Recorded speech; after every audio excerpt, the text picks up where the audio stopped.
Assalamualaikum warahmatullahi wabarakatuh. Perkenalkan, nama saya Dika Restiwinala. Di sini saya akan membahas tentang hukum menurut sudut pandang saya. Hukum dikaitkan dengan keadilan, kemerdekaan, dan kesejahteraan. Baiklah, kita akan bahas pertama tentang hukum. Hukum adalah kumpulan peraturan yang terdiri atas norma dan sanksi-sanksi. Bisa diartikan hukum itu adalah sarana instrumen yang mengikat, mengatur, dan memaksa seseorang untuk berlaku tertib dan tertata. Karena bila seseorang tidak diikat dengan hukum, maka kehidupan bermasyarakatnya akan tidak terarah, seperti tidak saling menghormati antar masyarakat, akan terjadi pencurian di mana-mana, akan terjadi kekerasan di mana-mana, akan terjadi pembunuhan di mana-mana. Jadi kehidupan masyarakatnya sakar PDW, seperti itu. Sehingga tanpa adanya hukum yang mengatur tidak akan tercapainya kehidupan yang harmonis, aman, dan nyaman. Coba bayangkan, seandainya tidak ada hukum di lingkungan kita, apa yang terjadi? Terjadi hukum-hukum rimba. Jadi yang kuat yang akan berkuasa, yang kuat yang akan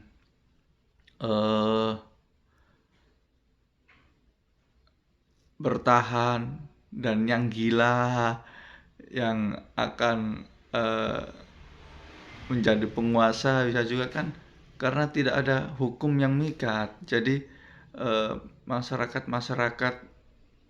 yang merasa dirinya kuat, merasa dirinya tidak ada yang berani dengan dirinya, tuh yang akan menjadi semena-mena. Jadi tidak mungkin kita merasakan hidup nyaman, kita merasakan hidup harmonis, kita tidak memiliki was-was kalau tidak ada hukum di sekitar kita. Baik. Hukum dibuat atau diciptakan oleh penguasa, baik di pemerintahan itu penguasa di pemerintahan. Contohnya bila hukum dibuat peraturan daerah, contohnya jadi yang membuat itu Bapak Bupati dan anggota DPRD setempat. Kalau hukum dibuat di pemerintahan provinsi, jadi yang membuat itu gubernur dan DPRD provinsi. Atau mungkin hukum dibuat di tingkat negara, di tingkat suatu negara. Itu yang membuat adalah presiden dan DPR RI atau Dewan Permusyawaratan Rakyat. Dan juga bila hukum itu diperlakukan di suatu adat, hukum adat, itu yang membuat adalah penguasa, seperti tokoh kepala suku atau tokoh masyarakat adat setempat.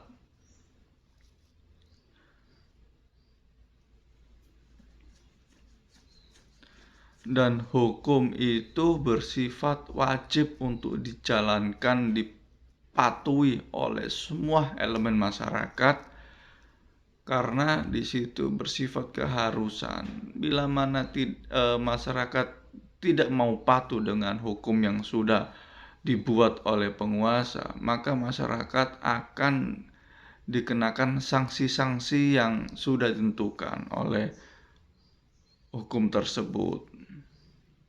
Baik, kita loncat ke definisi keadilan. Definisi keadilan ialah memberikan hak kepada yang berhak menerimanya berupa apapun itu. Artinya keadilan adalah kondisi yang bersifat adil terhadap suatu sifat, perbuatan maupun perlakuan terhadap suatu hal. Jadi jika ada suatu perbuatan, sifat maupun perlakuan yang menguntungkan hanya salah satu pihak atau seseorang, bagi saya dinamakan belum adil atau tidak adil. Oke? Keadilan sendiri sangat dibutuhkan dalam menjalankan kehidupan bermusyawarah, karena dengan adanya keadilan yang dijalankan di kehidupan bermusyawarah bisa menciptakan lingkungan yang kondusif dan nyaman. Setuju.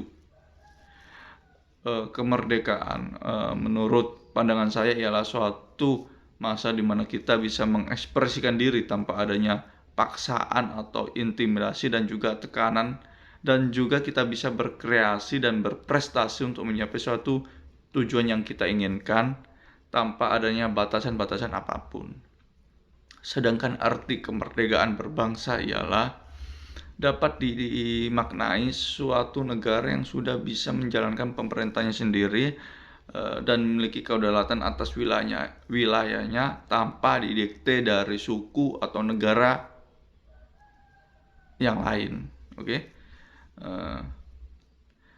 Di suatu kehidupan seorang sangat dibutuhkan sifat-sifat kemerdekaan seseorang untuk menjalani kehidupan di tengah-tengah masyarakat. Karena sifat kemerdekaan itulah yang membuat seseorang bisa mengembangkan kemampuan diri dan merasa setara dengan orang-orang yang lain.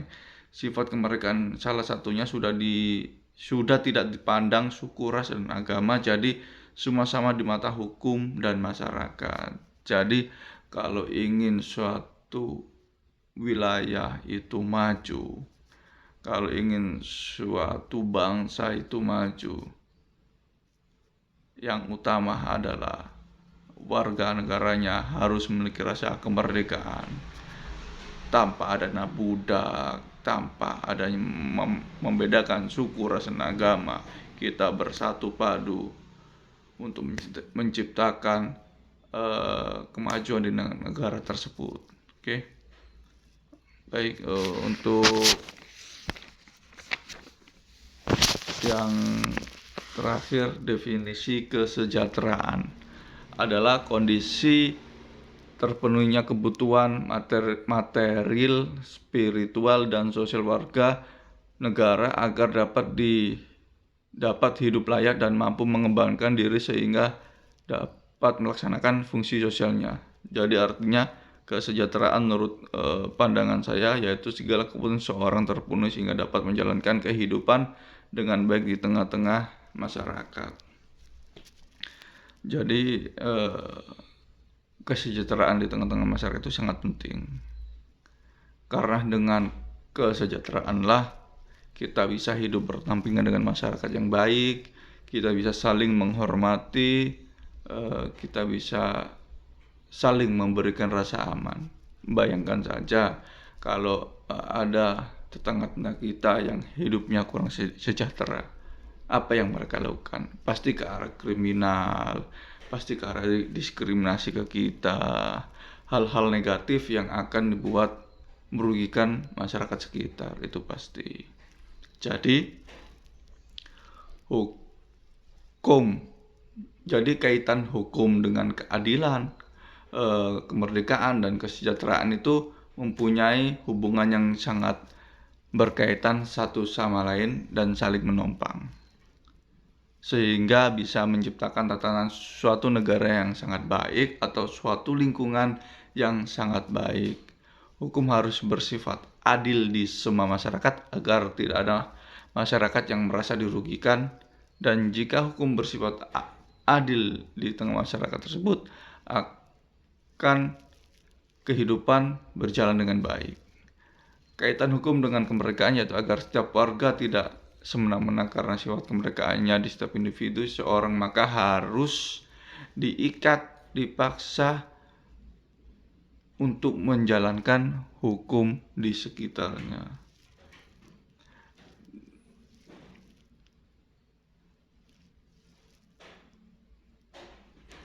Dan kesejahteraan yang berkaitan dengan hukum, yaitu memang seseorang diwajibkan memiliki kesejahteraan. Tadi yang saya jelaskan, kesejahteraan itu ada kaitannya dengan hukum, di mana bila seseorang tidak memiliki rasa kesejahteraan, tidak merasa sejahtera di lingkungan sekitar, pasti menimbulkan pasti menimbulkan langgaran-langgaran hukum di masyarakat sekitar. Jadi sangat erat kaitannya hukum dengan keadilan, dengan kemerdekaan, dengan kesejahteraan. Tanpa adanya keadilan, kemerdekaan, dan kesejahteraan, hukum yang ada di masyarakat, yang ada di suatu negara tidak akan terlaksana dengan baik, tidak akan terimplementasikan dengan baik di tengah-tengah masyarakat. Jadi hukum tidak berlaku kalau tidak ada keadilan, kemerdekaan, dan kesejahteraan. Dan juga misal hukum tidak ada keadilan, juga hukum akan timpang. Hukum akan dipandang rendah oleh masyarakat dan masyarakat akan tidak percaya dengan hukum. Karena apa? Karena hukum juga butuh keadilan. Butuh di mana yang salah benar-benar disalahkan dan yang benar benar-benar dibenarkan. Bukan yang salah bisa dibenarkan dan yang benar bisa disalahkan. Itu akan menurunkan tingkat kepercayaan masyarakat terhadap hukum tersebut. Hukum dengan kemerdekaan. Memang hukum bisa dijalankan kalau masyarakat sudah merasa merdeka. Tidak mungkin masyarakat belum merasa merdeka tapi hukum akan ditegakkan, tidak mungkin. Karena akan merasa masyarakat akan tertekan karena merasa dirinya sudah tidak merdeka. Ada hukum yang harus dijalankan. Itu tidak mungkin. Jadi salah satu untuk membuat hukum dan menjalankan hukum di suatu negara itu negara atau masyarakatnya harus merdeka dulu, harus merdeka dari segala apapun itu, dari segala intimidasi, dari segala dikte suku, ras, atau mungkin agama, atau mungkin dikte dari suatu negara lain. Itu harus mereka dulu. Dan yang terakhir, hukum berkaitan dengan kesejahteraan. Tanpa adanya kesejahteraan, hukum tidak akan berlaku.